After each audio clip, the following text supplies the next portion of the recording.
hopefully a lot about what is going to be the biggest change, the biggest upgrade in Leesburg's electric infrastructure that we've had since we installed it. This is going to be actually huge to us. The project is going on now, and it's time that we come and interface you good folks and tell you a little bit more about it. Joining me is Mr. Paul Call. He is our electric director. Good evening. And I will say that this whole thing is kind of his brainchild, an idea he brought to us quite a few years ago. And then he got us in the position where we were able to apply for and receive a very large sum of money from the Department of Energy to the tune of $10 million. We were one of 400 applicants for a Department of Energy ARRA grant. And only 100 were awarded. Now, everybody was in the mix. You had the Duke Energies, you had PG&E, and you had big utilities all vying for this $4 billion pot of money. And Leesburg was one of the fortunate 100, and the reason was because we were already headed down this road. So we had an advantage versus those who kind of said, well, there's money out there, let's think of something to do. We already knew this was a road we wanted to go down. So that's why we're here today. First, I want to say, there were calls that went out. We've been trying this new automated call-out system that is not perfect.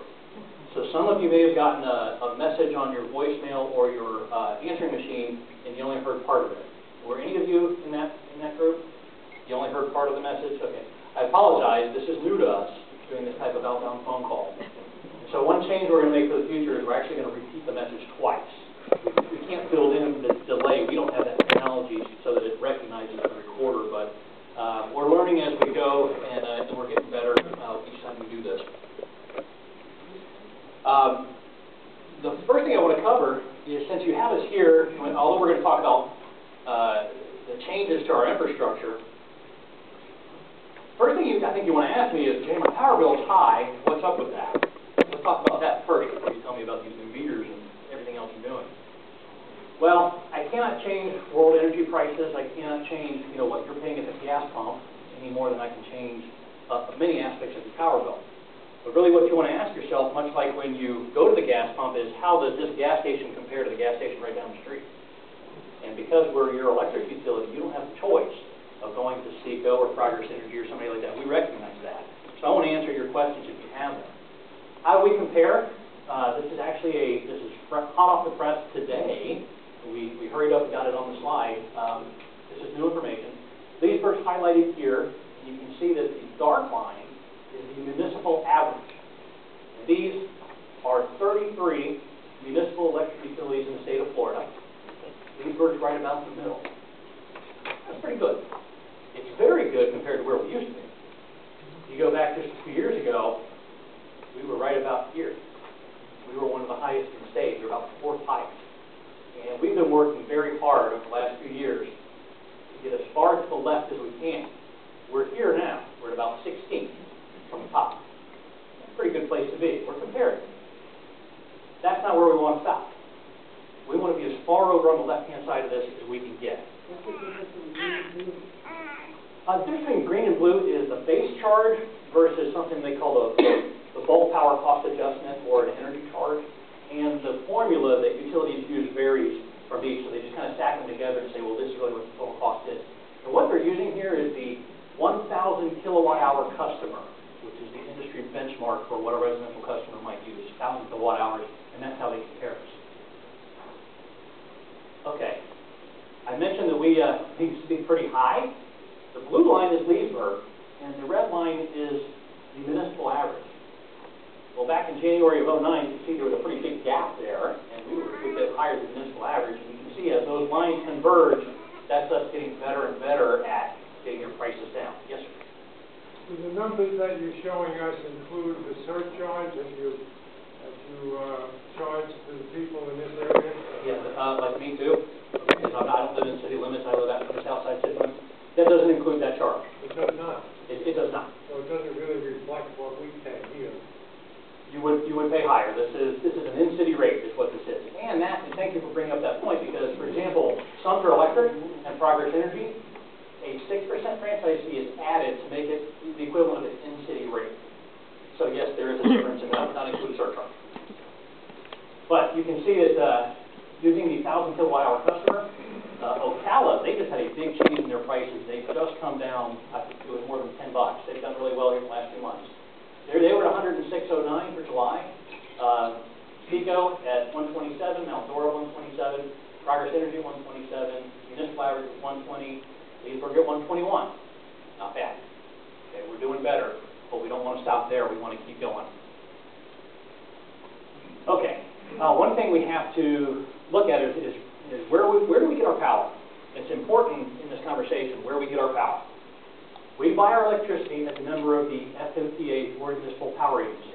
It's a collaboration, kind of like a cooperative of cities. 30 that have come together to jointly purchase power. 14 participated in something called the All Requirements Project. And that's these folks that are in yellow here. Dax Beach, Kissimmee, Fort Meade, Fort Pierce, Newberry, Lake Worth, and Leesburg FL. So 14 of us pulled our purchasing power to come together in the All Requirements Project, and we have joint ownership of power plants around the state.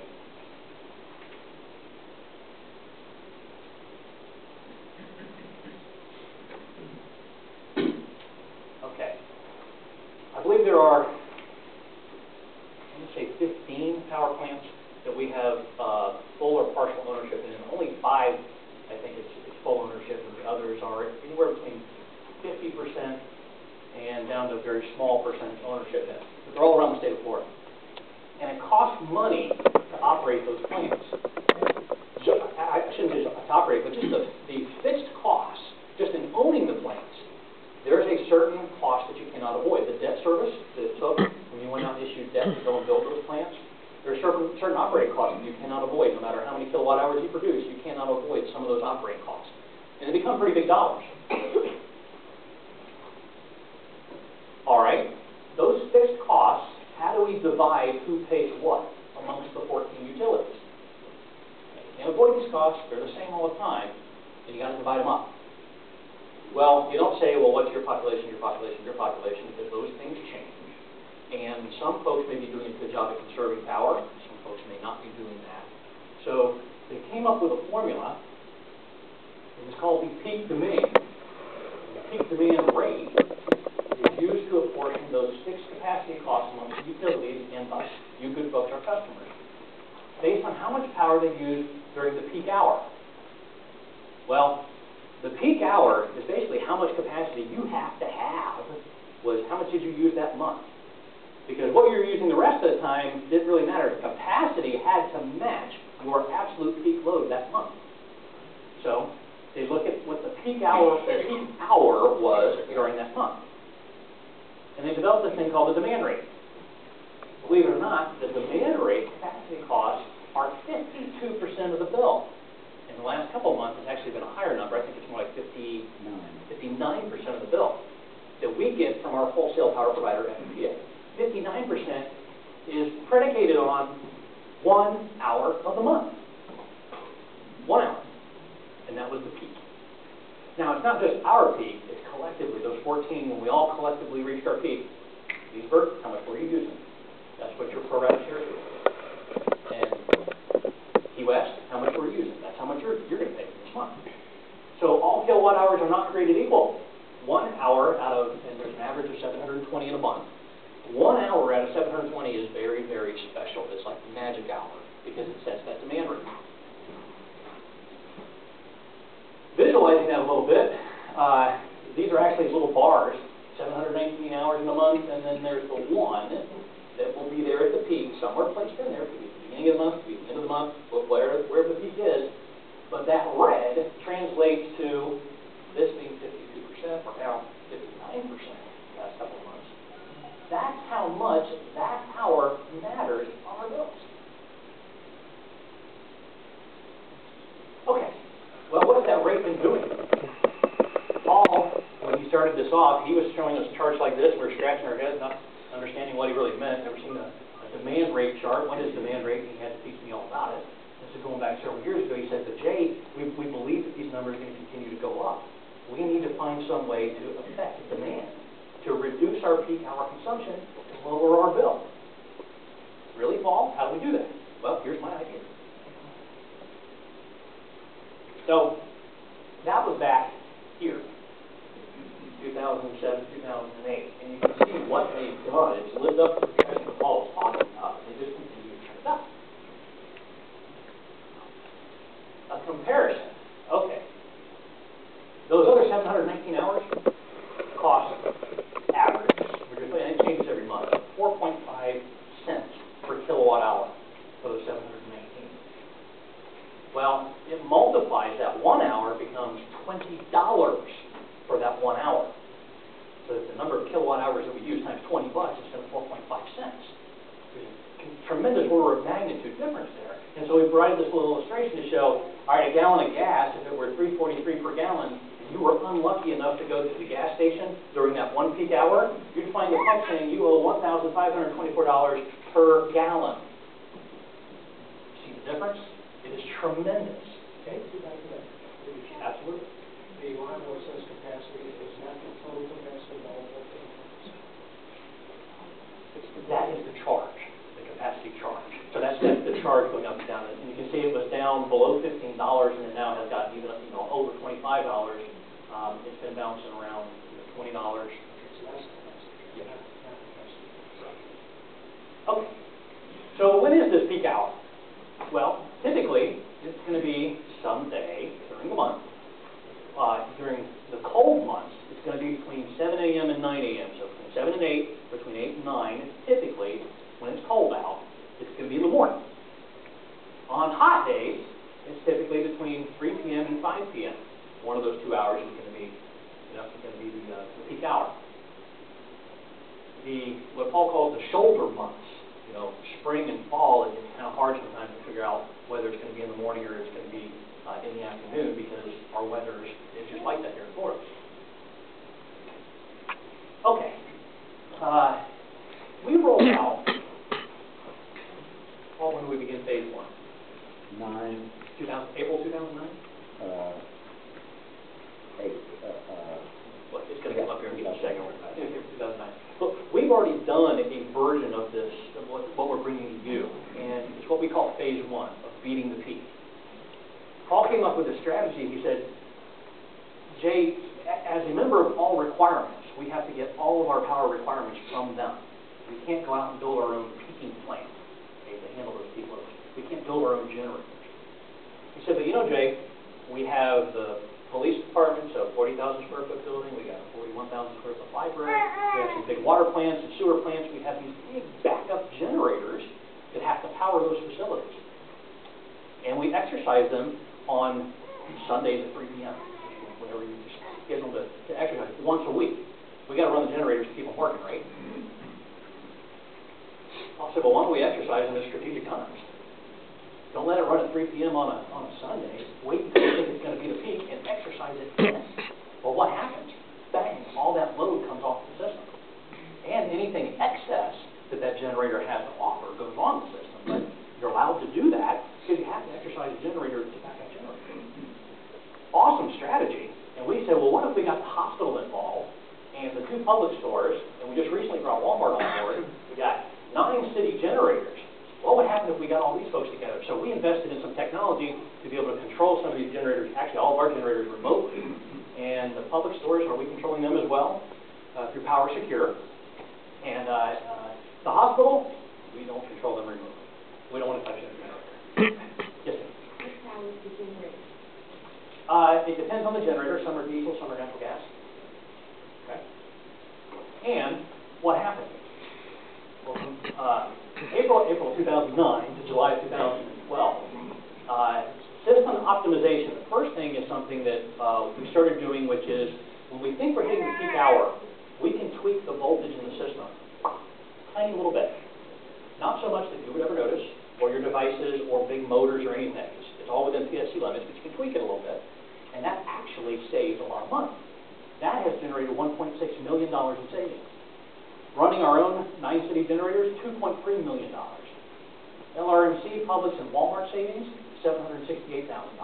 And there is a like amount on the other side of this. It's really $1.4 million because we share with them 50% because they've got the diesel or the gas that they have to buy and have to maintain those generators, so they actually get 50%, we get 50%. $4.7 million has been saved just in phase one with that limited deployment of generators that we already have and then Walmart, Publix, and RFC. It's proof of concept that chasing that peak demand works. It works, yes, ma'am. Is that peak done in the mornings generally? No, remember the winter months, it'll be in the mornings. The Well, summer months, it'll let be me in the tell you, evenings. for the last 5 years, every day at school, we would end up getting our power turned off and come back on, and every clock in the house had to be fixed. Is that going to stop? What I can tell you is a different subject. It's not us being so strategic as to say, well, let's turn that neighborhood off. That'll save a lot of power. We don't do that. So chances are what you got is something in the line that's causing problems, whether it's tree limbs or the insulators or squirrels. A lot of times. The big outage we had the other day, this last weekend, was a squirrel went into a substation and took out an entire feeder.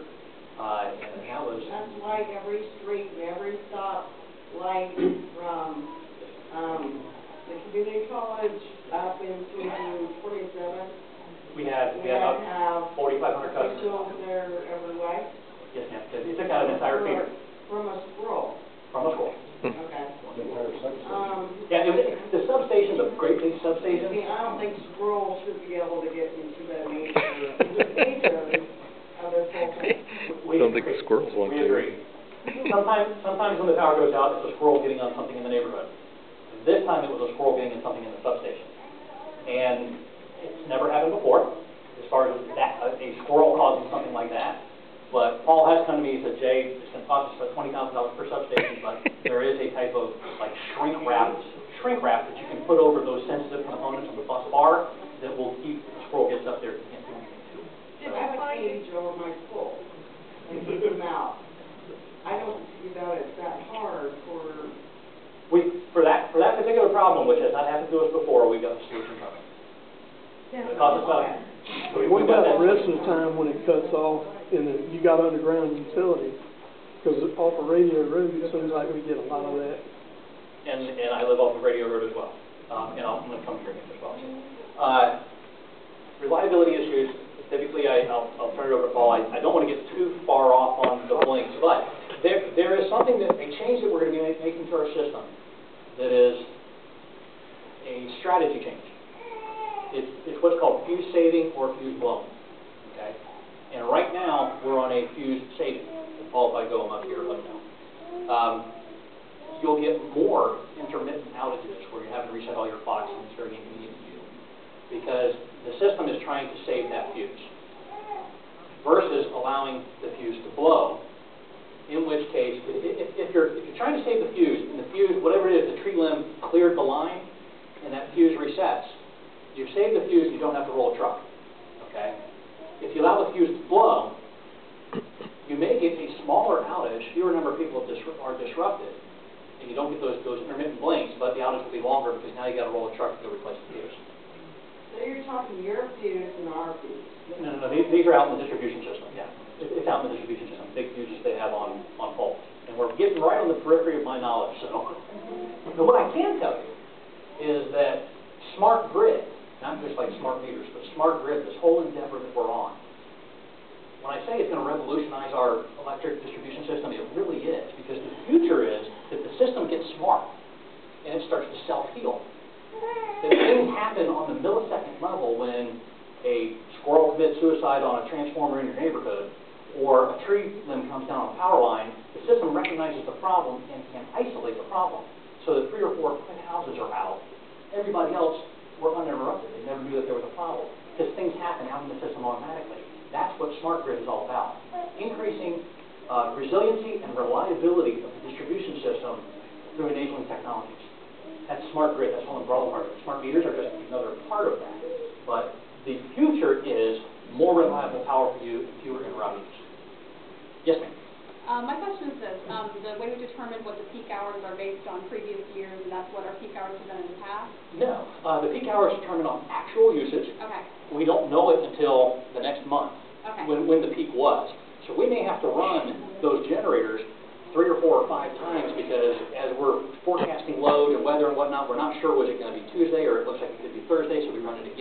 So you're trying to hit that peak hour, and you may have to do it 4 or 5 times, and then you find out the next month, okay, here's when it was, and we're like, okay, Paul, did we make it? Yes, we hit it, or no, we didn't. I guess that's what my question is, though, is if we all turn down our energy usage from 3 to 5, and then use more energy from 6 to 8, how is She's thinking it through.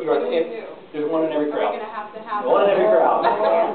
No, actually, you're thinking we it have all. to have a meeting every month so we know when to not. Because you're shifting your load, right? Right. Because you're shifting your load to another hour. Awesome. You're thinking it all the way through. Well, remember what I said was it's our collective peak hour between us and the other utilities. Okay? The nice thing is early bird gets the worm. The other utilities don't have this enabling technology, the meters and all that kind of thing, to do this.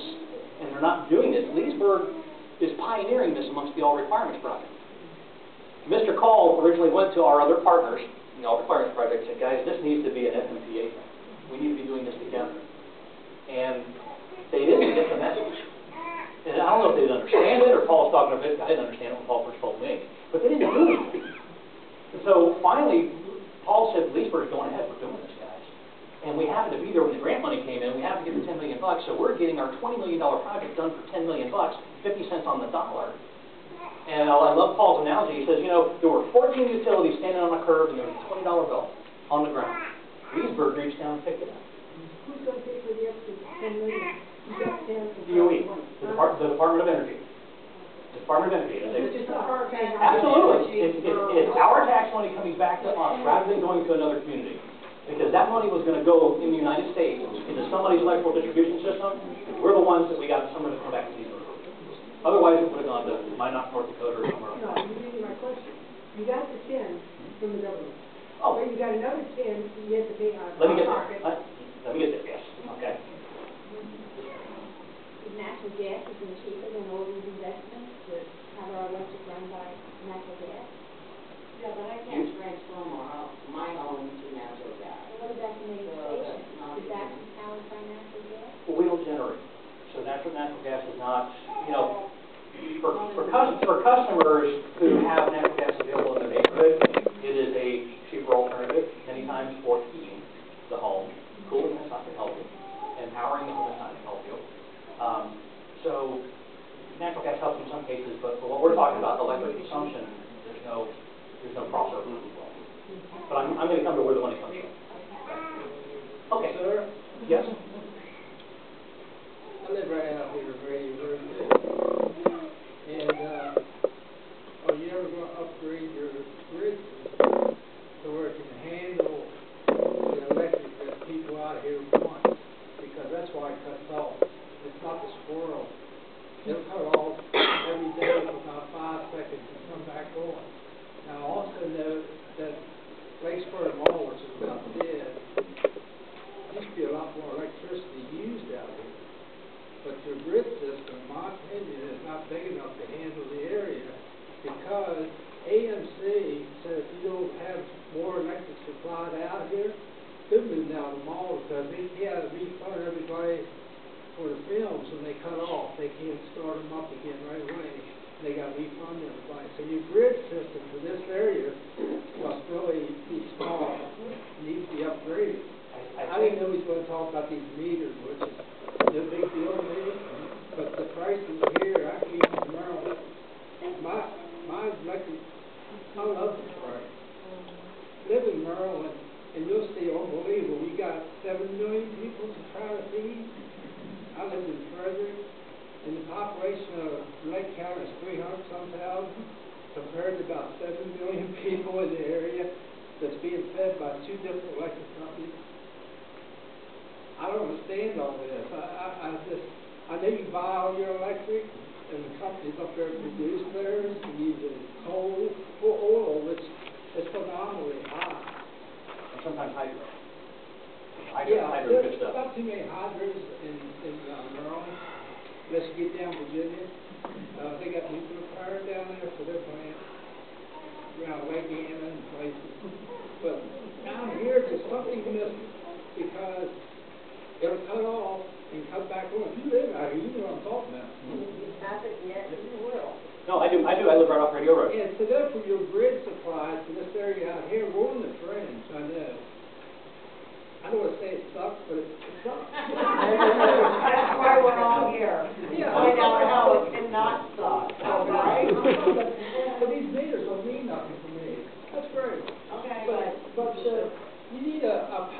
area, you need a substation that can feed the area. And you're not feeding the area, therefore, enough electric. If I may. Everybody gets it, or If I may. it goes. There's I don't want to get too far off down the rabbit trail, because I do have to talk about meters and this other stuff with you, but there's a big assumption in what you're saying, which is loads are creating a problem, and I do not believe loads are creating any of our problems. Okay? I do. When you see reliability problems, the lights go out, they come back on, that kind of thing, Right. it's things happening in the system that you want to be able to prevent in the future. Every now and then, I mean, I'm sorry, we have squirrels, and they are a big cause. I've got a picture of the squirrel from the substation that they sent me. I don't want to see the bright squirrel. And he was toasted. But, and I joke with Paul, that, you know, a squirrel can't be the cause of everything, Paul. But, you know, sometimes you have insulators in the system, and you have problems, and you need to go out there and fix those things. That's how you make your system more resilient and reliable. But there are acts of nature and whatnot that you simply can't avoid. But it's not loads. Loads are not causing a problem in our system. Then what is? I just described it. You know, you got things that malfunction, equipment, okay? You have insulators, things like that. You'll have natural acts like squirrels and things, or limbs coming down, tree limbs, which is why we go in and we do our, you know, every 5 or 7 years do our trimming. You have those things that happen, and we are trying to make our system more reliable. I don't like resetting my clocks any more than you do. That squirrel got a good clock, he's got a good wristwatch, because it's 11:30 every day to have. Yeah. So he's got a great clock. If you have something, listen, and perhaps we could talk afterwards, because Well, I got another question. yes, sir. I live on Rockdale Drive, which is that new development right behind the church, the February School Road. I've got 25 to 35 flags running through my yard for the last 18 days. Red for electric, blue for water, orange for cable, and I'm going to yank all them up tomorrow. So, will I get 2 or I get 5? Because they're running right through my yard and my property. They put around them for 3 times, and I'm sick of them. Because I got grandkids, and this wire, if they fall in one, you're going to have a bigger problem than these meters. But if you will, sir, please, because there's about 100 folks in the room who all came to hear about the meters, and I need to try and stay on target. But yes, those flags are there representing the utilities that are underground.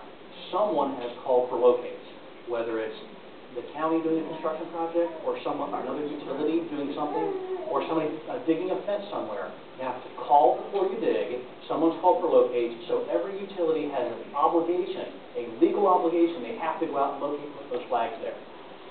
It's required by law. If I pull them up, then what happens? The utilities will come back out and relocate them. Okay, they'll pull up again. Because it's been 18 days. I don't create the law, sir. I'm just But it's on explaining my to you. property, so next time he comes out, I'll call the sheriff and tell him that they have to go. But you agree with me that you let me stay on point so we can talk about kind of the smart meter we came here to talk about? Thank you. Yeah, I know. If you will, please. Yeah. All right. So, I talked about phase 1, which is where we deployed these generators, and we almost saved $5 million now. Well, phase 2 is power to the people. And it's bringing to all 23,000 customers that we got the ability to do what we've done with our generators, except that you're going to be saving peak time through programs or pricing programs that we bring to you, so you can save a little bit of money. Now, it's not going to be a whole lot of money, but it's going to be a little bit of money, and it's going to help all of us chase that peak. The smart meters are going to allow us to have two-way communication and to record power in 15-minute increments. So this meter looks much like the meter that's already on your house. We have a variety of meters that are out there. Some are analog that have the old dials on them, okay? Some of them look just like this. They have a digital dial on them, and they might be the remote read kind. I'll come to you, sir. They might be the remote read kind that you drive through the neighborhood and we can read them out.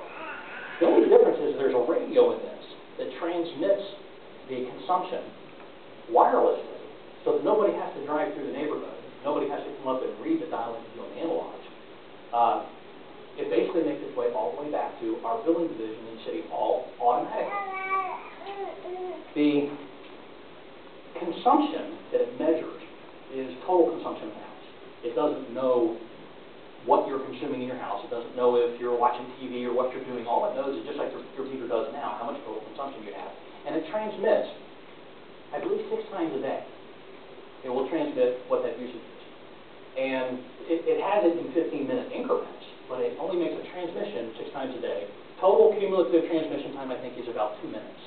60 seconds, okay. And that's a new number then, because the old number was 2 minutes. So 60 seconds total cumulative transmission time that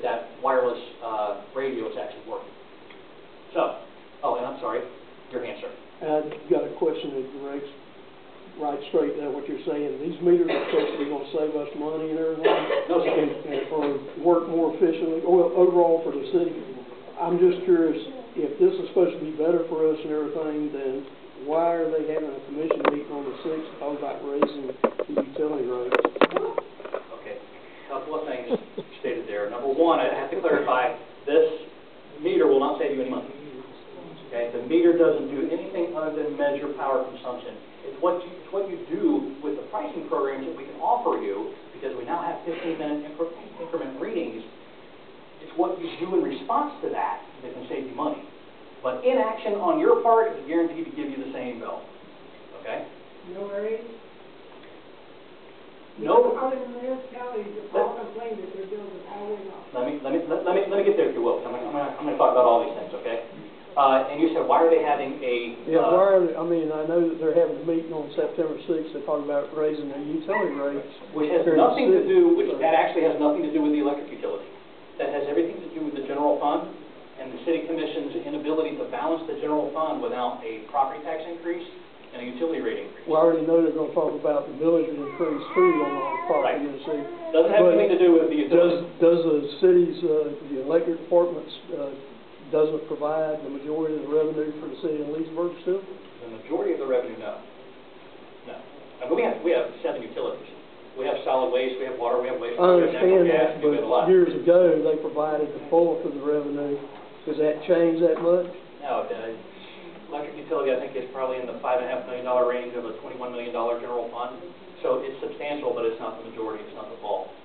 But all of the utilities will be seeing the same rate increase of 1.21%. And that is directly related to the general fund, doesn't have anything to do with individual utilities. We're hitting all the utilities. So That's about balancing budget. but we're not going to get any better service on any of the utilities than we're getting now. Again, it doesn't have anything to do with the utility. It has all about revenue to do with the general fund. Okay? Doesn't have anything to do with General fund. I love that. I general. love general funds, because as consumers, we want to know what the general fund is. If I'm not paying for you to come out and put that box on my house. Let me, again, multiple questions here, and I'm going to get to that. And because your question, how are we paying for this? What is the general fund? The general fund is that part of general government operations, which is police, fire, parks and recreation, library, How can public works. electric come under that? Because we pay totally for electric. I mean, we pay electric bill, and that has nothing to do with paying police, and that comes under taxes. Why do I have to pay electric bill when it comes under the same category?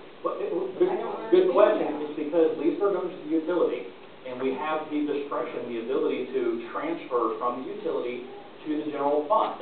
And every city does this. Don't think we're unique. Every city that has a utility transfers money from that utility to the general fund. It's a dividend payment, if you will. If you have Progress Energy, that dividend payment goes to Progress Energy shareholders. It's a shareholder payment to the city of Leesburg instead of it going to private shareholders. It's a dividend payment. And every city that has a utility does it. Now, this is the city commission saying we need a small rate increase to be able to balance the general fund. Again, though, that doesn't have anything to do with this meter or the electric utility. It's being done to all the utilities. Now, we're going to get to your question about how you pay for it. All right. 36 million smart meters are used in the United States, representing 1 in 3 homes. Total to reach 65 million meters in 3 years. Every electric utility in the United States will ultimately wind up going smart meters. It is the industry changing from the horse and buggy to the car. That's how big this change is, because I promise you, in 25 years, I'll be talking to my grandkids and saying, honey, believe it or not, we used to have to go to every business and every house once a month. We had to go there and find out how much they had used on power. And we called the people that did that meter readers. We'll be like, huh? A what? Yes, a meter reader. Meter readers will be a thing of the past. Now, it doesn't mean that you won't have other jobs that will be needed, because now you have smart grid technology and smart meters that have to be kept up. It's technology, or it's a transfer to another type of employment. Yes, ma'am? How accurate are those meters? The meter meters are just as accurate as existing meters. As what? Existing meters. They are, the Public Service Commission requires us to be within 2% accuracy. And we actually have a pilot program that we started in 2008 in the Pixiola subdivision area. That area got 140 smart meters. We changed out the old meters and put in the smart meters. And all it was to test the wireless technology. Excuse me, sorry, give me just a moment, okay? To test the wireless technology to see are there seasonal or weather reasons that the radio will not get the signal back to the city. They work flawlessly, and that showed us that, okay, wireless smart meters do work. But the other thing that we did was we took the 140 meters that we pulled out and tested them. And they tested, I think they have a slide to this effect, extremely accurate, not only within PSC requirements, which are required by law, but it was less than 1% error, much less than 1%. So yes, these meters and the existing meters are all very accurate. Okay. Well, we don't have a choice. I mean, you're telling me we don't have a choice, really. Your company has come up and it's within the taxpayers and through the fund, the government fund that also does our firefighters and our police officers and everything. So this goes into the joint fund, and we really don't have a choice, to be honest with you.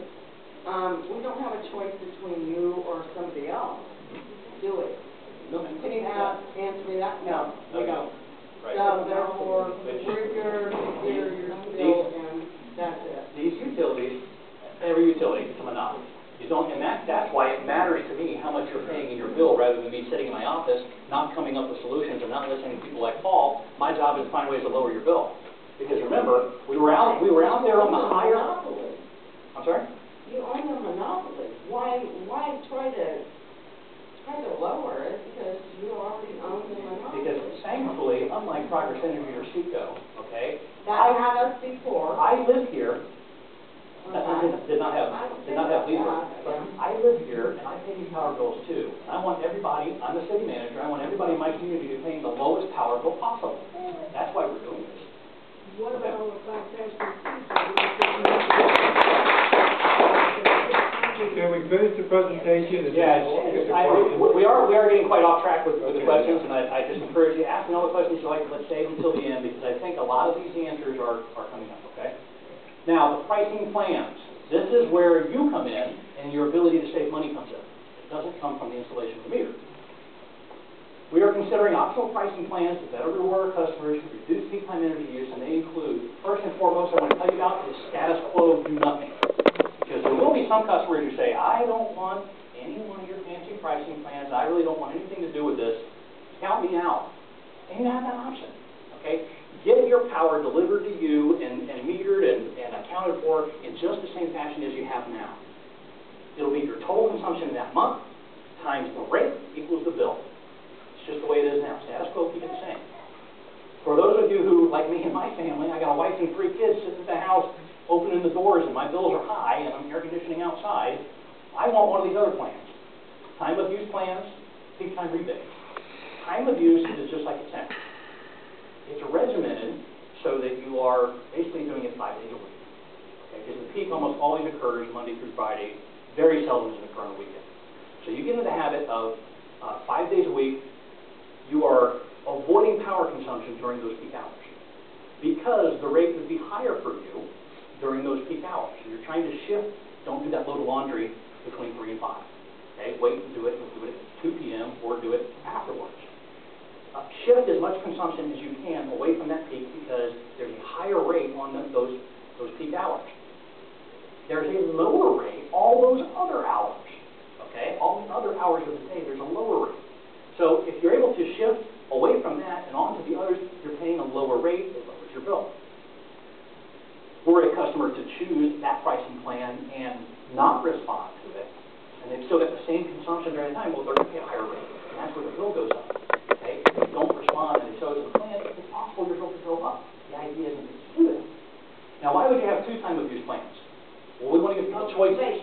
Ma'am, we're going to, if we can. You just said, I have an opportunity for my bill to go up. Say that again. That sentence that you just had. You have an opportunity for your bill to go up if you were to choose a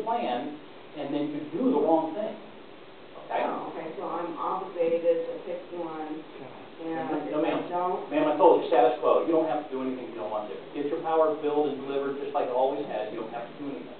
If you choose, I want to try and save some money, I'm gonna pick one of these pricing plans.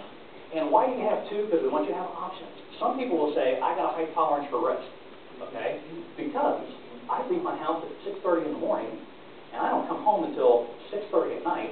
I'm past your peak 5 days a week, unless I happen to have a vacation day. I'm not there to consume it anyway.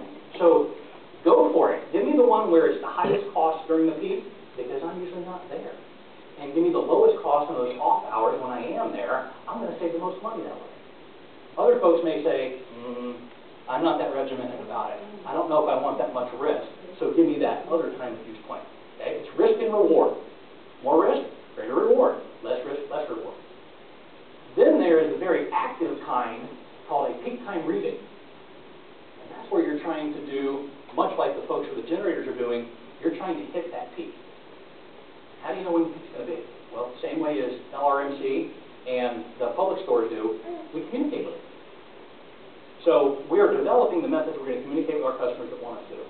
And you will get a message, whether it's an automated outbound phone call, hopefully one's better than the ones you've been getting, or an email, or tweet, or text. But we would send out to our customers, hopefully a day in advance, and say, tomorrow between 3 and 5, please shed load because we think it's going to be a nice day. Now, if that, ma'am, if you would please, let me continue. If you choose that plan, and you say, okay, tomorrow I'm going to shed load, and you wind up, you got to go somewhere, or you forget, okay? Your bill doesn't change. It's the same bill it would always be. But if you were there and you were able to reduce consumption, because remember, we know how much you were using on 15-minute increments, we're able to share those savings with you. It's a rebate to you. So there is a no-risk option, but you have to be really active with it, get that message, and then respond. So if I had a generator, can I participate like a corporation fee? No. And the reason is different size. Well, now, Paul, with regard to turning the generator on, when it's going to be, if they choose peak time rebate, literally they're going to shed the whole load of the house, right? Right. Okay. So you would see some savings. It's not the same as the industrial and commercial customers because they have great big generators, obviously. But you would, yes, you're basically shedding the whole load of the house during that peak time if you wanted to exercise your generator that way. So can I get any of the cost sharing for fuel with the help? No, it doesn't work. What you would get is the full benefit of all your load having gone off the grid at that time, and you basically would be paying for power at a high rate.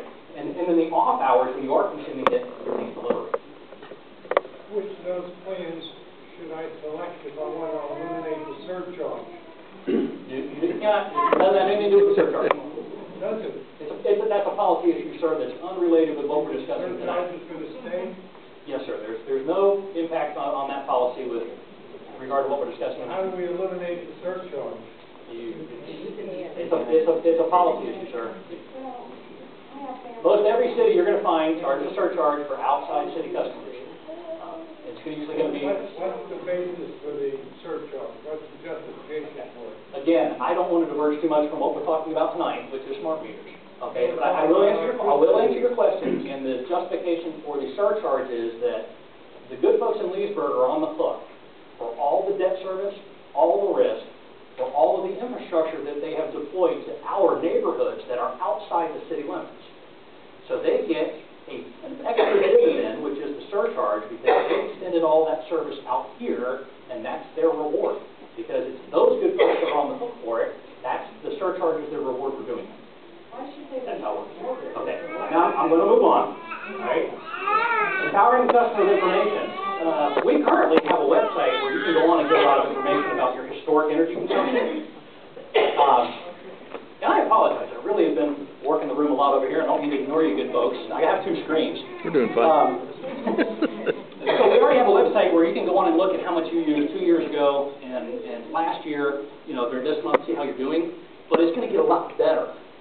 And you may be able to diagnose things in your bill by just looking at how power is consumed, because people sometimes will come to us and say, well, I was gone for 2 weeks out of this month. Why is my bill still the same? Well, you can kind of see how power consumption happens in your home and try and figure these things out. But so you'll have access to all this online. You'll be able to see yesterday's energy consumption. Okay, so it's not real time, but it is yesterday. Energy savings education, lots of tips on what you can do to help save power. Prepayments, we're going to talk about in a moment, and then analysis of pricing program benefits.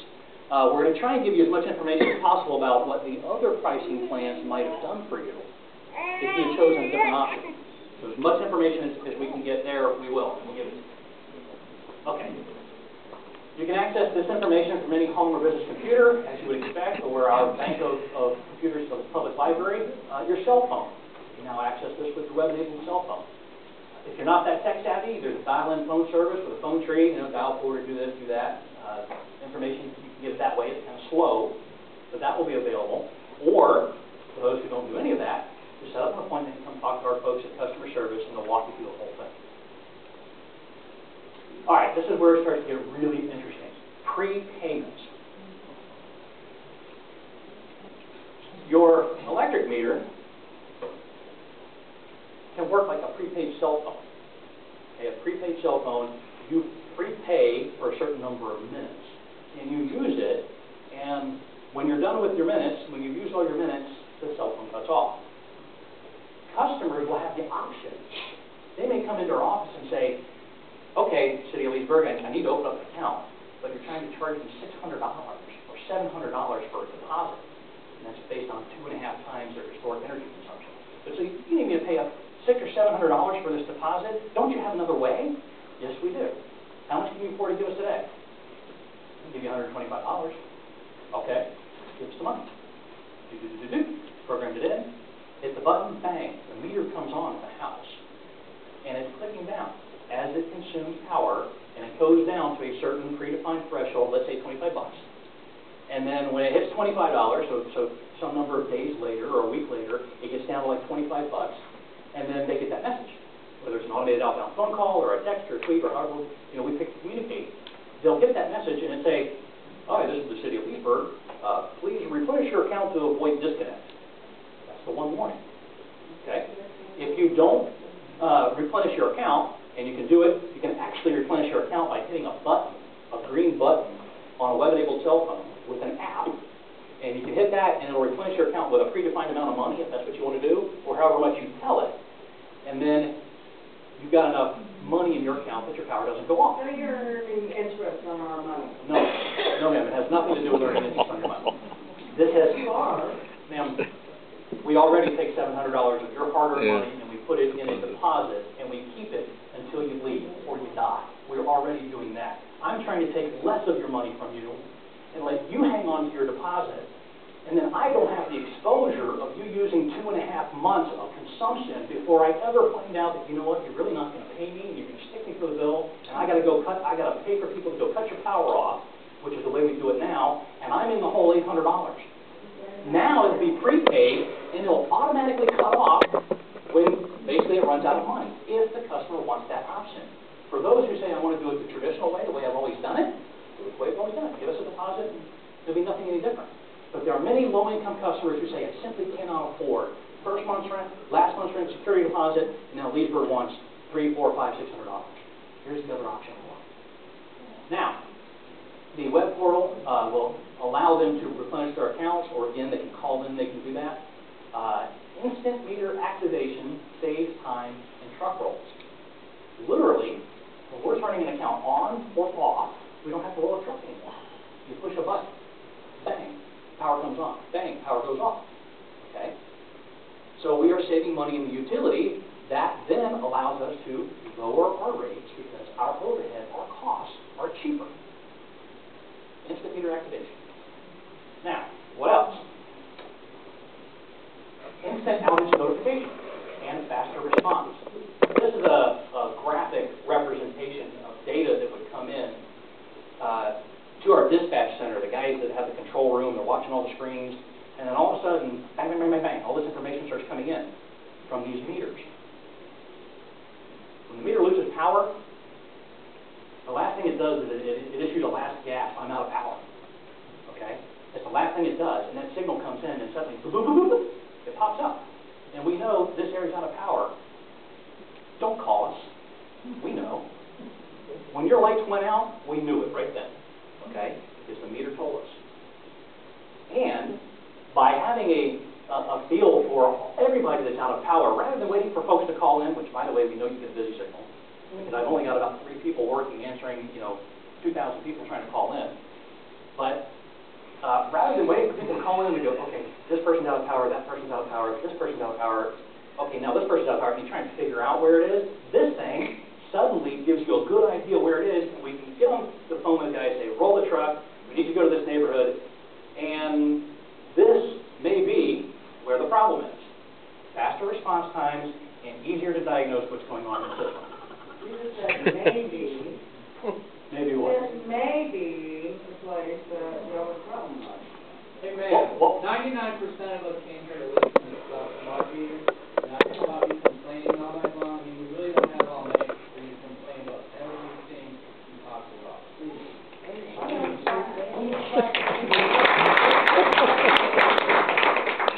Okay, now, this is where it starts to get even more interesting. They are developing devices now that can receive a signal from the meter when we're about to hit the peak hour, and it can tell the washer and the dryer, if you buy one of General Electric or whoever it is that's creating these devices, don't run during the peak hour.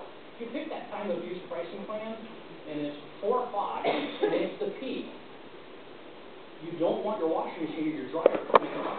Now, if you don't care, again, you have the option of not doing any of that, but you can have smart devices in your phone that know to avoid the peak. All discretionary, all your choice and your option, but things can get automated with the signal to help you lower your peak energy usage. It really gets helpful when you have a communicating programmable thermostat that can get the signal from the meter.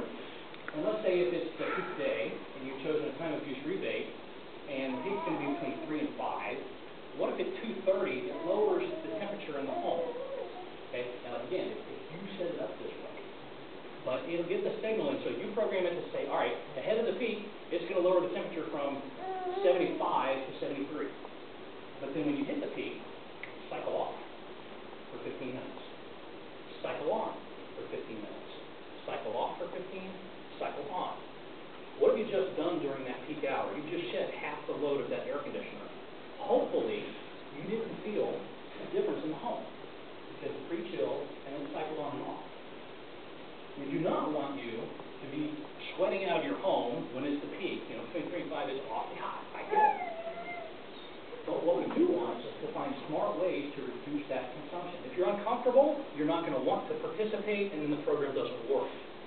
So we don't want you to freeze in the morning. We don't want you to sweat in the afternoon. We want to find smart ways just to lower it. And tracking your setting on thoughts. Okay.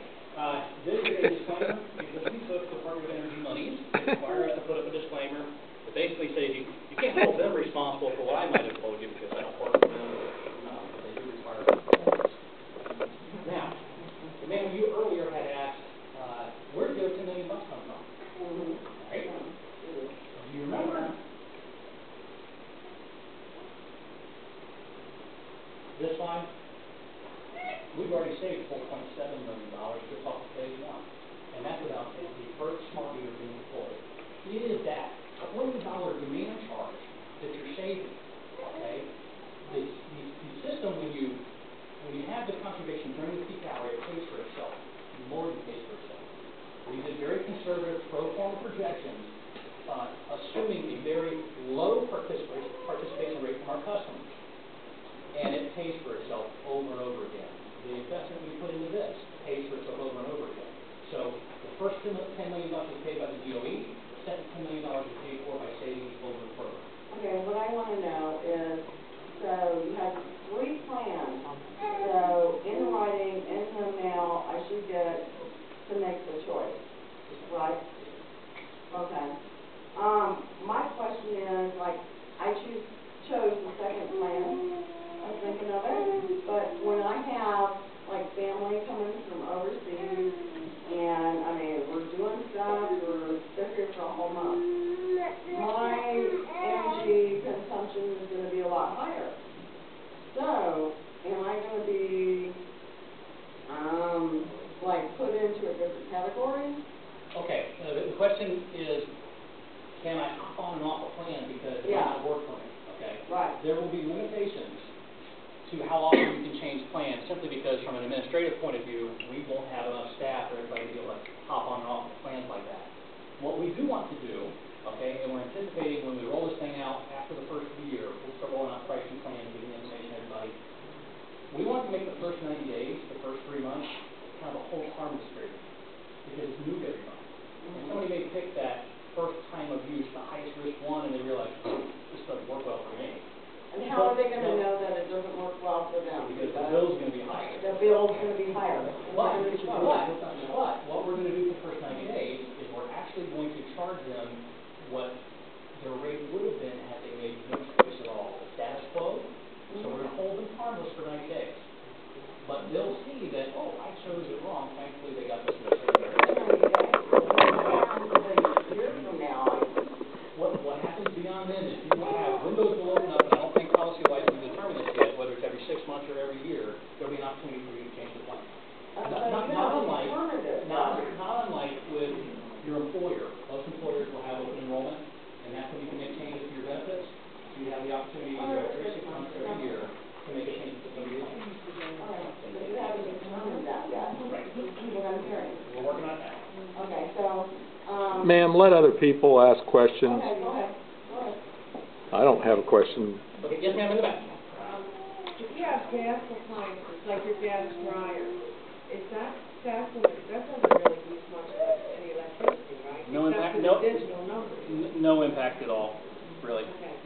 No impact. It's the largest energy consuming devices in the home are the ones that really matter. Your heating, ventilation, and air conditioning, your hot water heater. It's the big devices that really matter. And that's also gas. Yeah. And so you're blessed with natural gas, but that means that, you don't get the benefit of as much benefit. Yeah. Right. Yes, I sir. want to go back to this lady's question about the accuracy of the meters. And the reason I'm a little skeptical is I've got one that's been there 3.5 years at my office, not this same type, that they read from the road, and they've had to replace it 4 times. And when we discover we need to have something checked, we call and ask them to come check the meter, because all of a sudden we get an astronomical electric bill. They come change the meter in the following month, and the subsequent months it goes to half or less than what that reading was. So is there going to be any experience or any reason to think that there may be problems with these? There should not be any problems with regard to accuracy of these meters. Now, I mean, I know it's a different meter because it's right. single phase, but I will not make any 100% statements, because anything mechanical can and will fail. But no, these meters should not, just because the installation of a meter, cause your power bill to go up. Now, in some communities, what happened? Yes, was that your hand, ma'am? Oh, okay. That was gone. In some communities, what happened was they rolled out smart meters just ahead of the peak energy season of the summer, and when people's bills went up, it was going up because of consumption, but they assumed that it was because of this new meter rolling out, and they took a PR hit over it. Well, we're rolling out our pricing plans in January when it's not going to be peak, so we should help avoid that. Now, and I know there's some people leaving. I do want them to hear one thing, and that is, are we going to take a $300 power bill and turn it into a $150 power bill? No. That's not what this is about. This is about saving a small amount of money, and it all depends upon the individual and what kind of energy consumer you are. One person in a very energy efficient house has a lesser ability than a bunch of people crammed into an energy inefficient house. Okay, there's simply more margin or room to improve. So you're probably looking between $5 and $20. Multiply $20 times 12 months. That's pretty good money. Okay, it's better than what I've got for you now, which is no options to save money. I've just got one way of billing you, and that's it. But for those who want to participate, we'll have the ability to save a little bit of money. And all the other ancillary benefits, the turning on, turning off, the faster response times, the options for prepayment plans. There's all these other things that come with it that aren't just in the pricing plan. So there's a lot of value here that's a little more esoteric than just, am I going to say $5 or $20? Yes, ma'am. Okay, you talked about the financial. How about the health factor? The health factor. The health factor, the magnetic energy that is given off, and it's been proven that 3 to 5% of the people who live in these homes become critically ill from the energy that is given off from these meters reading constantly. before, we may want to roll a video that we've got. First thing I'm going to tell you is there's an epidemic out there right now, and the epidemic is bad information on the internet. It is reliable from people who handle what I'm telling you is there's so much bad information on YouTube right now. A lot of it coming out of California from people who are hyper scared of what these things are going to do. They'll tell you things like, that smart meter is going to be sitting there transmitting 5 watts, 365 days a year, 24 hours a day, 7 days a week. No, it's not. No, it's not. That's a complete falsehood. 1 minute transmission time total in a day.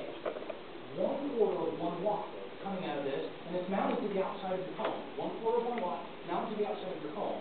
This 10 feet inside the house, but it still affects you. if you will, 3 watts held up to my head many minutes out of the day. That is A baby monitor, about 2 watts.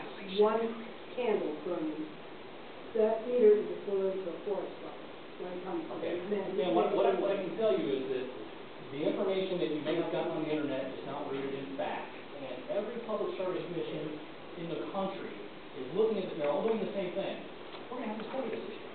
And when they go and study it, you know why they're not banning smart meters everywhere? Because there is no scientific proof that there's any ill health effects from this. If there were, I would not be putting them on the outside of my home. With my wife and 3 kids at home, 2 homeschools, we're home all day long. My paycheck's the same. Whether or not we roll out smart meters, I got the same old in-law meter, okay? It's the same. I would not do it. This is from West Palm Beach. There was a very sensational sounding broadcast, very irresponsible from News Channel 5, where they said, customers are concerned about the ill health effects of smart meters. And it was like, yeah, but are there really any? And it was really sensational. They did something very responsible, and they followed up with another broadcast, and they went out and they got their own RF expert. They didn't trust the industry, they didn't trust Progress Energy or anybody else. They went out and got their own RF expert. They said, what do you think? Who are considered an expert of sorts in RF. You teach at Harvard University. You also work for an environmental consulting firm. Can you explain to us what is RF, and is RF harmful? RF stands for radio frequency waves, and they are essentially just electromagnetic waves that are produced by electric currents going back and forth in an antenna, and they are electric and magnetic fields that can propagate from the antenna to a receiver. A typical receiver would have to have electrical wires and amplifiers and so forth to receive that kind of a signal. The radio waves that are out there have very little in the way of an interaction with the human body. In your opinion, do some concerned homeowners have anything to be worried about when it comes to this new technology in smart meters that are getting installed on people's homes right now? Yes, I've heard about that controversy, and I think that generally speaking, people are sometimes concerned when a new technology surfaces. But I think the good news with smart meters is that the radio wave technology that they use is the same technology that has been around for a long time. That is to say, we've been using radio and television for many decades, and in fact using radio and television signals of fairly high power to beam information into our homes. In fact, when we turn on the radio or turn on the television and get the signal from an antenna, that tells us right there that those radio waves are getting into our homes. And we've lived with those radio waves for a long time, and we have good record of indicating that they're not harmful to us, they're not affecting our bodies in an adverse way. Unlike a lot of the appliances you can buy in your home, like cell phones or microwaves, a lot of people are concerned with the fact that a smart meter is something you just can't shut off unlike another appliance. Will that have any type of cumulative effects over a period of time? I know that power companies say these smart meters are dormant 99% of the time. Is there a concern there? Well, number one, they are dormant for a lot of the time, so that they're really not continuous. I mean, a typical radio and television station in your city or town would be on pretty much 24/7 as well, so you can't shut those signals off. Certainly emergency radios from fire and police and from aviation and from radar, those signals are on all the time. The standards that are set for radio wave frequencies and the kinds of levels that will be protective of health allow for the fact that you can be exposed to these continuously. I've received a few calls and emails from some homeowners that live in a condo or an apartment complex where they have a bank of meters on one wall, on the outside wall of their home. Did these homeowners or these apartment dwellers have anything to be concerned about when there are a bank of, say, 10 to 20 smart meters on the outside of one wall with that RF being emitted from multiple devices? Well, you are correct that more meters will each one have a small radio in them, but remember that these radios are very weak in energy. They're about 1/4 of a watt.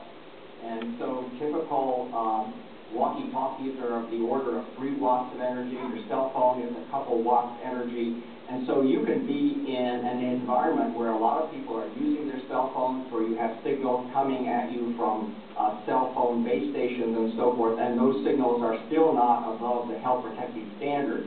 Remember that the amount of energy needed to transmit information is really very weak. We're not trying to cause any kind of biological effects with these signals. We're only transmitting information, and the digital technology is able to do that with the least amount of energy. I've heard a lot of concerns also from people worried that this type of technology could cause things like headaches. It could affect children more than it could affect adults, could even interfere with pacemakers.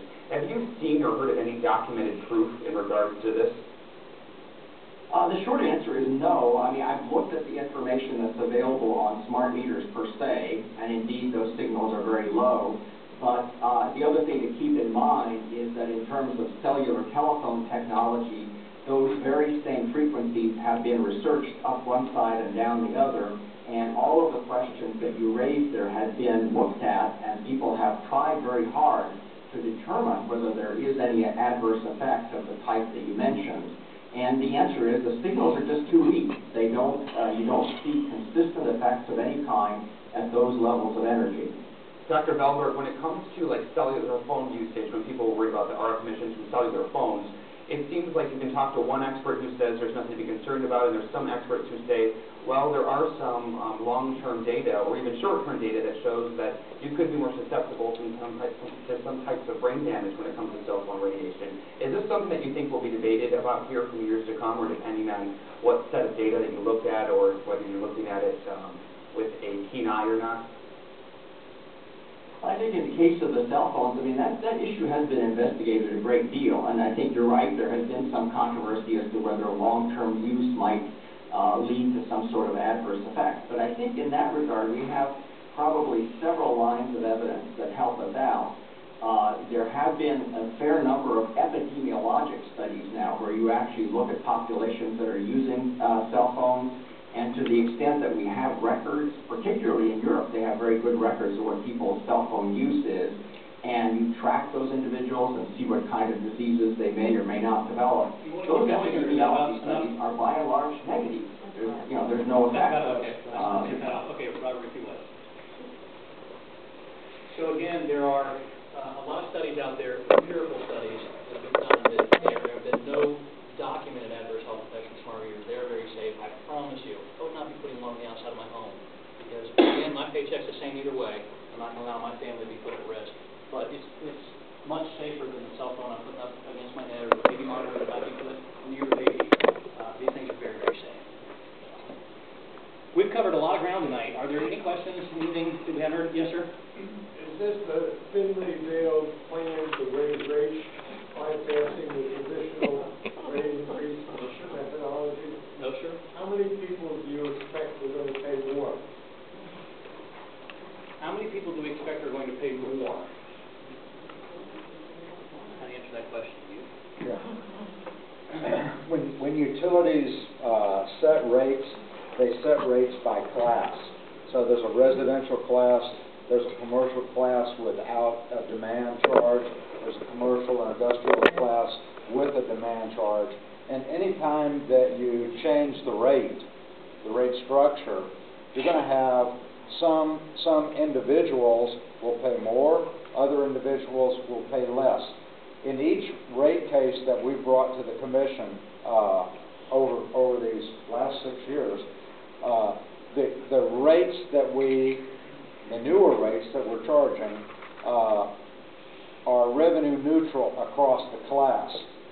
And in my 43 years experience in the industry, that has been the standard when you make a change. When we go to these time of use rates, as a class of residential customers, the revenue will be neutral, whether you're on a flat rate or a time of use rate. But the fact of the matter is, some people, because on the time of use rate, it's going to be, let's say for 22 hours out of the day, that rate is going to go from 12.5 cents down to, let's say, 8 cents. And for 2 hours during the day, it's going to go from 12.5 cents to 35 cents a kilowatt hour. On average, revenue will be equal. But there are some people that don't use power between 3 and 5. There are other people that will use a maximum amount of power or a lot of power between 3 and 5. So what we're trying to do here is not force feed anyone. What we're trying to do is open a cafeteria plan so that folks that can that are not home during the day can benefit from the fact that most of their power is used when it does not impact our $25 a kilowatt hour cost. So they're helping us reduce our cost, and we're passing that savings along to them. So I'm not sure if that answers your question. It's a more complicated question than the... I think the crux of that was the design of the rate structure is it's designed to be revenue neutral, not to give us a bunch of money. Okay, it's designed to be revenue neutral. Yes, ma'am. That was kind of involved with that question. I know earlier you told us you could save between $5 and $20 a month is what we're looking at, and I know probably this is an easy way to answer this question, but worst case scenario, if you were on the wrong plan and you had people in town and you were doing what worst case scenario that you could see anything? I don't know that there's an answer for that because, for example, how big is the home? In other words, how much margin is there to mess it up? How energy efficient is it? How big is the compressor? Are you looking at like an additional $100 possibly? The 3 month safety net. Yeah, Paul's pointing out that you'll have the 3 months to try and figure that out. The oops factor. I'm not sure how big the margin could be on a customer. I've had water line breaks where a customer this was in a different community, got a water bill over $1,000 because there was a water line break that he didn't know about, and it was $2.41 per 1,000 gallons. You wouldn't believe how much water he used. So you'd think, wow, how can anybody ever have a water bill that would be that big? It depends. Yes, sir. In your flyer here, you show the payment plans where you get say that cheaper rates for much overall time. Are those cheaper rates lower than the status quo rate? Yes. And this is where you can obtain or potentially have the opportunity to get that additional $20 a month. Yes, sir, because instead of paying, let's say, and 4.5 cents is just because that changes every month, that's the number we use. Instead of paying 4.5 cents per kilowatt hour on peak, you might be paying 3 cents, okay? But then on peak, instead of paying, 12.5 cents, 35 cents. It might be 30 or 35 cents for those 2 hours. But the other 22 hours of the day, you get a cheaper rate. So it really helps if you just don't use power any more than you have to during that peak time. Yes, ma'am. There's 2 questions. One, we're going to go back to where I can pay my bill online without that surcharge. No, the surcharge doesn't have any bearing, so the surcharge would still be there. Or pay my bill online. Okay, you're not referring to the out-of-city surcharge. You're referring to that $5 fee, the transaction fee? Right. Yes. I used to pay my bill online all the time. Right. And when you guys, started that fee, I said, well, I'm just going to go through the drive-thru every month. But, that's an inconvenience to me to have to go through the drive-thru to avoid that, You could also use up a check. You could also put a stamp on it. Well, true. There's a real cheap alternative. The reason we did that, and now because a lot of people, they like using their credit cards. I love plunking down my Discover because I like cash back. I use my Discover for every purchase I make that I can because I get cash back to make sure I pay the bill. much credit card usage, which was not ever built into our rates when we started allowing that. Next thing you know, we're paying well over $100,000 a year in credit card transaction fees that is doing nothing but putting money into the pockets of the credit card companies and putting that cash back in my pocket. And who it's penalizing are the cash customers, whose rates are now going to try and absorb that. We've raised rates to help offset the burden that's being created by the credit card users. The way to deflect that is to simply charge credit card users for the convenience of using a credit card. That's how it came about that. Now, to your question of if you do this automated thing, if you're doing automatic bank draft, there is no transaction fee. So if you hook it up that way, and literally it can work like ePass. If you've got an ePass, and then every time it gets down, you'll put another $75 in it or whatever, it can work much like that. My second question is, if I understand your process correctly, right now, I have my house, I work during the day, so I'm not at home, the two dogs don't have to have cold air conditioning. So my house is set at 85, the dogs can live with that, and then at 4:30, it drops down to 83, 82, where, you know, I'm comfortable at that temperature. So if you're saying that if I have my thermostat come on at 2:30 to cool my house down, and then it just cycles to keep it that low until, you know, I get home at 5 o'clock, I'm going to see a better rate than I'm currently now? I'm saying that's a strategy available to you using the time of use plan. So to try and still keep your home comfortable and yet still enjoy not having used any more of that expensive power than you have to, is to, you know, to get it to cycle. But is it the cycling though? Is that? It's the avoidance part. It's the time when it's not on. It's all about avoidance. She's talking about the thermostat that you mentioned, the special thermostat. Right. Right. But, you know, whether you're doing it manually or you have a regular programmable thermostat or a communicating programmable thermostat, it's all about the same thing, and that's just getting it off during that time. Okay. So if it's recycling to keep it low during that time, you know, the peak time, I'm going to be charged for it coming on during that time. You're just going to be using, power when it's most expensive under a time of use plan. So, okay, in the back. Yeah, if you use that quo right now, and you just kind of reduce your rate, and your usage during the peak time, your rates will automatically go up. No, ma'am. If you do the status quo, you have no way of benefiting from peak hour usage or non-usage. It's just status quo. So the only thing that we look at is total number of kilowatt hours that you use in the month, just like we do now, times the rate equals the bill. But you're not using the power, you're not consuming like our air conditioning during the 2 to 5, so we're not stopping up anyone's electricity during that time frame. Right. And so in order to ensure that, you go with peak time rebate, which is a no-risk option. If you happen to be lucky enough that you weren't home at that time or whatever, when you're going to hit that peak hour, then you get to share in some of the savings. Okay, my question is, do you shut the grid down at our house during that time frame? Okay. No, we don't turn anything off in your home or your power. No, I mean, this is a critical question, because our son has thermal regulation issues, and we cannot go without power. So that's why I'm asking about that. Yes, ma'am. Absolutely, no manipulation of. We're home all the time, so you would contact us, and if we go with that peak, that was my next question, if we go with that peak rebate program, and you contacted us during that time frame, and we were able to shut it off, we would be part of that rebate program? So we would be a great candidate for that. Yes.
where you are with the installation in this area and when it's going to happen?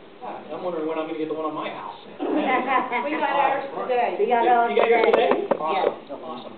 We are more than halfway there. We're at 70, as of this morning, 76.4% completed. 18,000 meters installed out of 20,805. We get into this area, Silver Lake, and talk about Radio Road, more of that. I appreciate you getting yours, but where is it?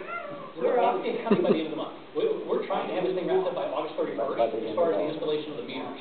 What happens to you that want to put on your house? We'll talk. It turned the electricity off for 5 seconds while they put the new meter in. Awesome, good, great. And we're off of 44 on Treasure Island Road. Okay, good. And again, I'm waiting for my smart meter. I don't have one in my house yet either. So we're almost there by the end of the month. I got this in July. Yeah. Yes. Well, and the reason we were sending those out early were because because we've been talking in the media about, getting the grant, and people were asking us, when am I getting my smart meter? We're like, okay, it's coming, but that was there to give people lots of heads up notice that it's coming. And we didn't want anybody saying, I didn't know this was coming. We're like, well, we sent you many postcards, we called your house, and that kind of thing. And we got I'm going to come to you as soon as I can. Yes, ma'am. We're closing on a new house this Friday, and the house already has a new meter on it. How can we set up, and obviously, this is a new program, so we could choose a new option. What do you do for new home buyers, a year from now, if someone's already chosen an option? If an account were transferred into a new, basically they're setting up a whole new account, they make their choice then. Okay. But as far as now goes, obviously you don't have any choice. You can make it now because we haven't rolled out the pricing program. It's going to be sometime after the first of the year. I can't tell you exactly which month because... Okay, we're gonna get our meter first, and then after the first of the year, we're gonna get this option. Yeah, you're going to get information, and then you'll make your choice. But what we're doing between now and then is making sure everything works. We don't want to get all up to the gate doing stuff that things aren't working. Okay, so we're not having to do an option until, I'm sorry, I didn't mean to interrupt, okay? Thanks. So, not till after the first year, okay, thank you, I'm sorry. I'm sure you have. If, at my house, I have a surge protector on the outside. Will this plug into it, or is that all one unit? Plugs into it just like the current meter does, correct? Exactly. Sure, you can. How quickly are you going to be able to do online that information? I mean, is it going to be before, talking about making your plan in January, do you think before then you could actually do stuff? I don't know the answer to that question because we're working on it now, and I don't know what the status is on that component. As soon as it's working, we'll roll it out. I don't know that they're planning to do that prior to like the first of the year. Will you be able to tell how much you're using at each time? Like when you look at the information, or is it just like a monthly? Yeah, you'll get something a la, not exactly like, something like this.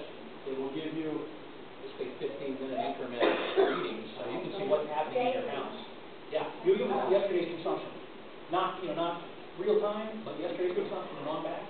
You'll be able to see what's happening. Like for a year, because you were talking about you have to make a choice in January, so I kind of want to look at my consumption for a year.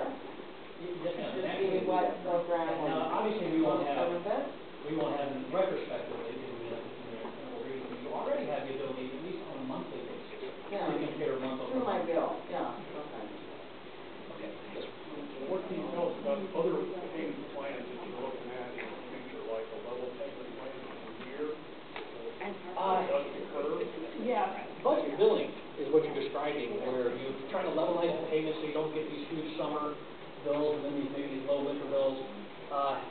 Leesburg tried budget billing a number of years ago. It's actually before I was here, so more than 8 years ago.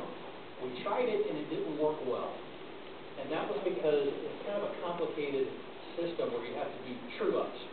And what we did was we rolled it out on our own employees, the ones that were saying, hey, try it out with me. And the true-ups were painful.